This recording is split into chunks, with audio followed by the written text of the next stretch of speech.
What's going on, everyone? This is your boy, Mr. Downtown Ray Mello, and welcome to a very special edition of the Entertainment Report on iHeartRadio. We got some breaking news coming in from Los Angeles, California. It's been confirmed from a representative of the Ronald Reagan Library that former First Lady Nancy Reagan has died at the age of 94. She's regarded as one of the most high-profile and influential First Ladies of the 20th century. The cause of death was a congestive heart failure, according to her Rep. Joanne Drake, a spokeswoman with the Reagan Library. Drake wrote in a statement, Mrs. Reagan will be buried at the Ronald Reagan Presidential Library in Simi Valley, California, next to her husband, Ronald Wilson Reagan.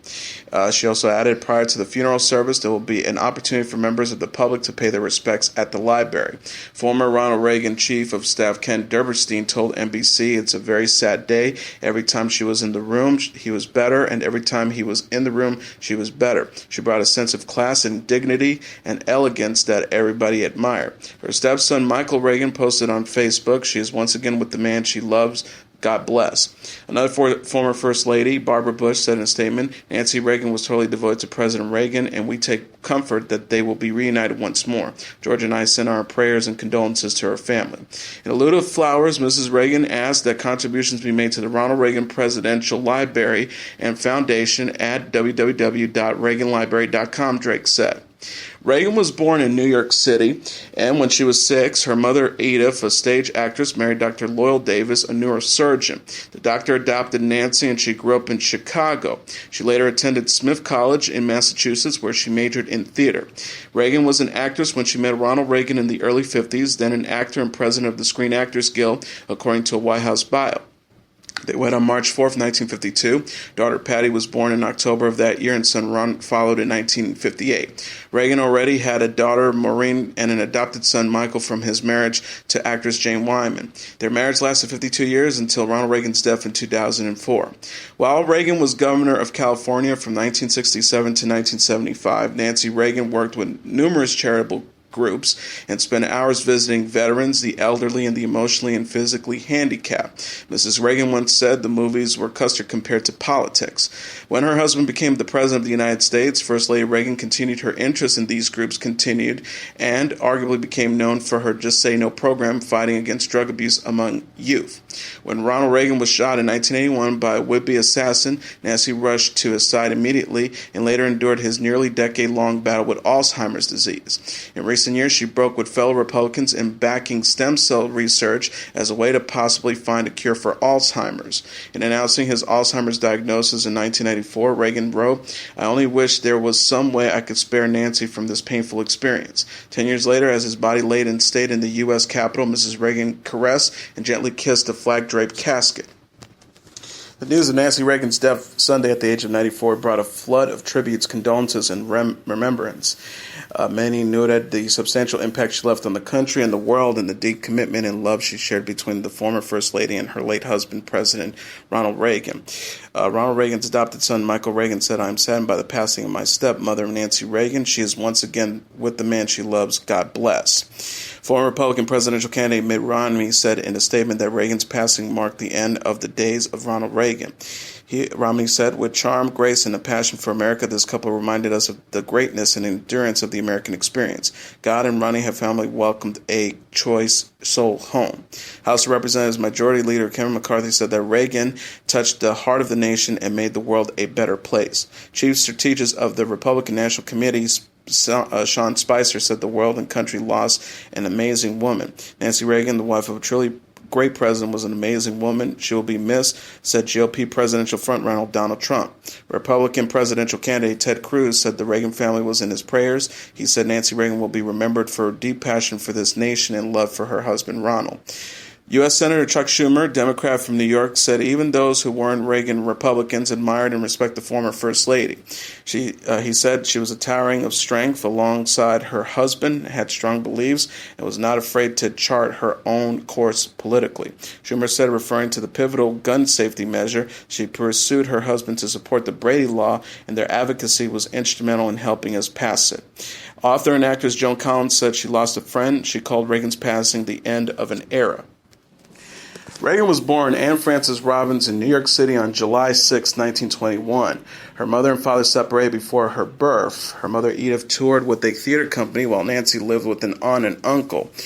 Her mother married a Chicago neurosurgeon named Loyal Davis when the future First Lady was young. He adopted her and settled down in Chicago before she adopted the stage name Nancy Davis and headed west to Hollywood to become an actress. Tate said at the time, "She told me that MGM was like a big family. That's when she signed with MGM. She became part of that family. They took care of her. She wasn't afraid, even at her age, to go out there by herself because she was surrounded by people to help her." As part of the MGM stable, Nancy Davis made 11 films from 1949 until 1956, but her career almost ended before it began. Her name appeared on the list of people thought to have been communist sympathizers in 1949. Biographer Lou Cannon said she got a mailing that was for another Nancy Davis, and this other Nancy Davis was in connection with one of those Hollywood blacklists that were going on in the Hollywood red hunting days. Upset, she turned to a friend for help, and he set up a meeting with the president of the Screen Actors Guild, a dashing leading man named Ronald Reagan. It would be the start of one of Hollywood and Washington's most enduring love stories. In fact, her final screen appearance was opposite her future husband in a movie called Hellcats of the Navy. The two wed on March 4th, 1952, in a private ceremony at a small church near Los Angeles.